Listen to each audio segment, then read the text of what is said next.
Operator drone FPV melakukan serangan presisi terhadap pasukan Ukraina di arah Donetsk. Operator drone FPV melakukan serangan presisi terhadap pasukan Ukraina di arah Donetsk. Drone tersebut menghantam personel AFU yang bersembunyi di sebuah bunker dengan serangan tepat sasaran. Serangan lanjutan dengan menjatuhkan amunisi berhasil menewaskan beberapa pejuang Ukraina lainnya. Ini menunjukkan efektivitas dan ketepatan serangan drone FPV dalam menghancurkan kekuatan musuh di medan perang. Tak berhenti di situ, serangan lanjutan dilakukan dengan menjatuhkan amunisi dari udara yang berhasil menewaskan beberapa pasukan dari Armed Forces of Ukraine lainnya yang mencoba bersembunyi dan bertahan.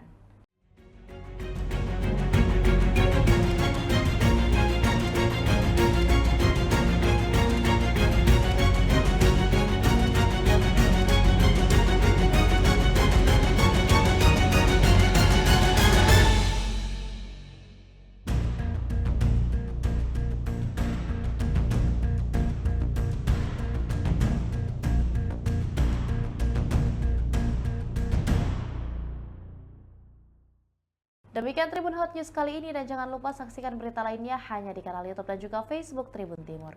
Download Tribun X sekarang, menghadirkan lokal menjadi Indonesia.